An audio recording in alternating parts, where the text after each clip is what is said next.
March 29th, 2015. Guys, you're looking at some of the first images from inside certain areas of the damaged nuclear reactors at Fukushima. These are robots because humans cannot go into this area and certain other areas on the entire plant's location there. They say it will kill you. They've also brought in a British team with special equipment to do both infrared camera imaging and X-ray camera imaging that can actually look into the cores through even outside the building. Guys, very powerful technology, one of the few companies that has this, and we'll look at a couple of images from that. This is an overlay of the thermal imaging. It's a hot spot identified and mapped inside one of the reactors there.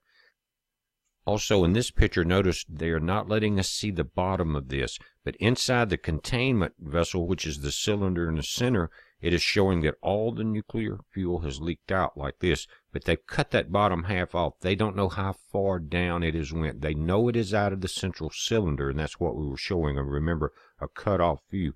And it becomes very dangerous at this time because when you leave certain nuclear fuel alone, it changes. But now, since they've got the data, guys, it's saying 200-year wait faced at Fukushima.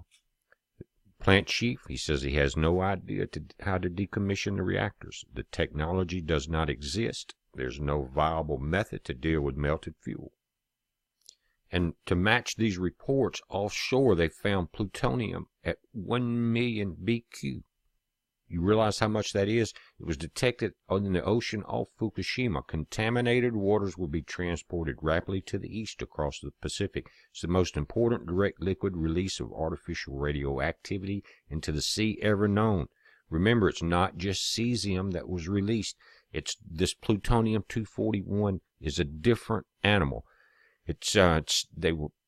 That 241 from Fukushima is nearly 70,000 times more than the atomic bomb fallout in Japan. Large areas of ocean contaminated by plutonium from events such as Fukushima build up in the biosphere. Guys, this is going to be the key.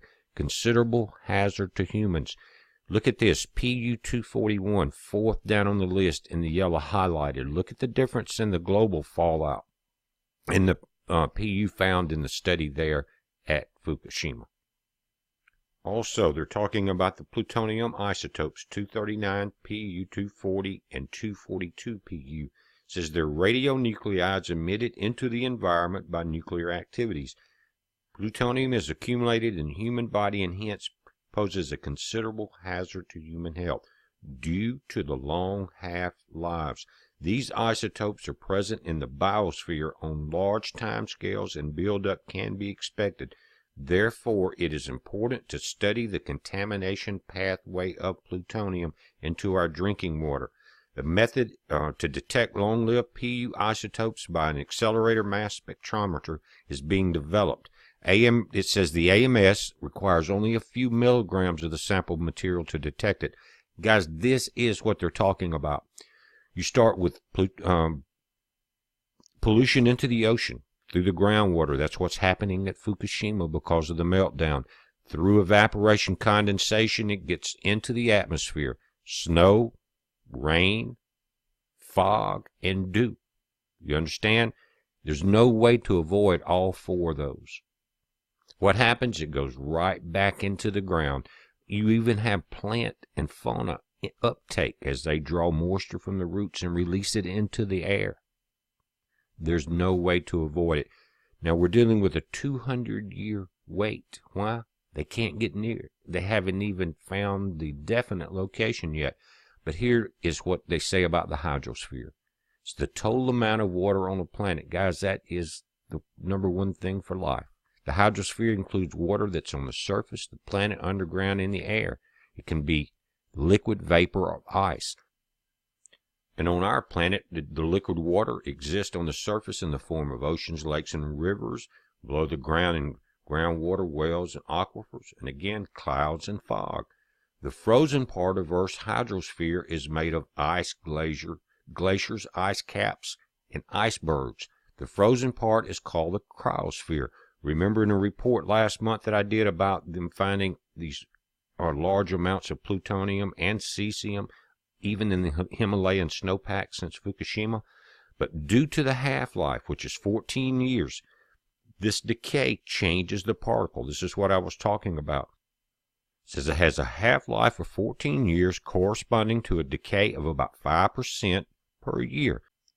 And herein lies the long problem, guys. It says that the longer the nuclear fuel waits before reprocessing, the more 241Pu decays to americium 241, which is non-fissile, and an alpha emitter with a half-life of 432 years, which is a major contributor to the radioactivity of nuclear waste on a scale of hundreds or thousands of years.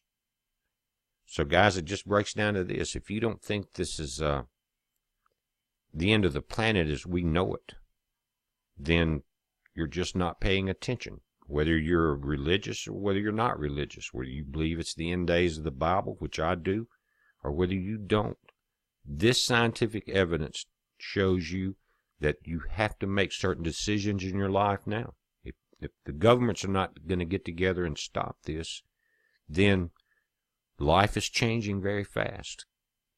And it's time to really consider your future. Our physical planet is in bad trouble. So think about all things and think about them very deeply. We will keep an eye on this. It's a heads up, guys. Be safe.